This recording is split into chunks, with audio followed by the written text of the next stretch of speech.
Tapi di Rut PI jangan lupa Komisi 4 juga Pak ya. Jangan hanya Komisi 6 aja Pak. Makasih. Makasih pimpinan. Assalamualaikum warahmatullahi wabarakatuh.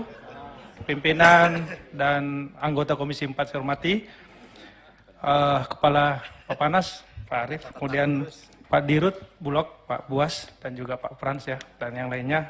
Pak Ibu sekalian, saya pendek aja Pak Ketua, kan dipindah Pak Ketua tadi. Pertama, saya pribadi setuju Pak Arief, usulan anggarannya Bapak 1,2 triliun ya. Karena saya kira angka 100 miliar itu nggak mungkin, saya kira bisa dilaksanakan dengan visi misi yang sangat detail tadi ya. Itu yang pertama, pimpinan. Yang kedua, ini BPN Bapak sekalian atau Bappenas ini bisa berjalan bila ada sinergi dengan 3 tadi kementerian Pak ya. Kementerian Perdagangan, Pertanian, dan BUMN. Ini kuncinya saya kira. Tadi kan filosofinya teman-teman udah bicara panjang lah. Saya kira kalau ini Pak Arief bisa sinergi dan kolaborasi dengan 3 kementerian ini bisa jalan Pak. Ya Pak ya, ketersediaan kan di Kementan Pak ya. Kemudian masalah tadi impor kan di perdagangan, kemudian masalah BUMN tadi dan Bulog kan di Kementerian BUMN. Jadi saya ingin Pak Arief betul-betul bisa komunikasi yang baik. Dan Bapak ini kuat posisinya karena undang-undang Pak. Bila Menteri Pertanian, Menteri Perdagangan, Menteri BUMN tidak mau lapor ke Presiden Pak. Ini melanggar undang-undang ini. Ngapain kita bentuk BPN kalau ini tidak bisa berjalan? Itu yang kedua poinnya Pak Arief ya. Yang ketiga, negara ini harus punya stok Pak. Saya dukung Bulog harus punya stok. Kalau nggak punya stok kita dipermainkan. Ya kan harga ini kan ditentukan oleh siapa yang punya barang.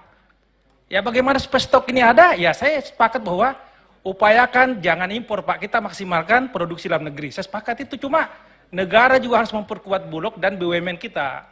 Ya Pak ya, jangan sampai kita bicara di publik perkuat ketahanan pangan, tapi kebijakan anggaran pangan kita tidak sesuai. Ini kan sesuatu yang munafik sebenarnya, gitu bisa sampaikannya. Jadi Pak Buas, saya berharap Pak, nanti di kesimpulan Pak Ketua, kita berharap di tahun 2022 ini, kita tetap berharap cadangan beras pemerintah 1 juta ton Pak. Ini perlu ini, psikologis bagi kita semuanya gitu. Dan saya kira sudah ada fleksibilitas harga tadi Pak ya, saya kira bisa ini Pak Buas dan juga BUMN ini Pak ya, Pak dari RN ini untuk bagaimana menyerap daripada beras kita. Tadi Pak Ketua ya Pak Sudi, saya juga dari kemarin kita diskusi Pak ya.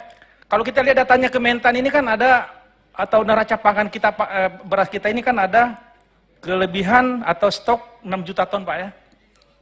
Nah saya kira ini tidak perlu kita perdebatkan. Ya sekarang ini ada nggak barangnya gitu, bisa nggak kita penuhi 1 juta ton ini? Ya Pak, itu kayak Pak Sudin ya tadi Bapak sampaikan, ada nggak ada barangnya ya? Karena kalau kita juga mau berdebat Pak, ada data pembanding nggak yang lainnya? Ya kan sampai malam kita berdebat sini kita tidak bisa mencari siapa yang benar, tapi ada nggak data lain? Kalau tidak ada data lain berarti anggaplah itu ada, tapi barangnya di mana? Dan bisa nggak Bulog sampai BUMN ini membeli sehingga cadangan kita bisa 1 juta? Itu saya kira solusinya Pak. Dan saya ingin mengatakan Pak, jangan kita selalu berpikir import. Saya khawatirin jangan sampai ini pekondisian import ini nih. Jangan sampai Pak, kalau ini terjadi, waduh. Ya saya khawatirnya nih, kalau saya pribadi dari fraksi PKS sangat menolak yang namanya impor pangan kita, terutama beras. Karena menurut kami beras ini ada. Ya tinggal bagaimana untuk memaksimalkan penyerapan di dalam negeri kita gitu ya. Saya kira itu aja Pak Ketua, beberapa masukan dan catatan dari kami. Terima kasih. Assalamualaikum warahmatullahi wabarakatuh.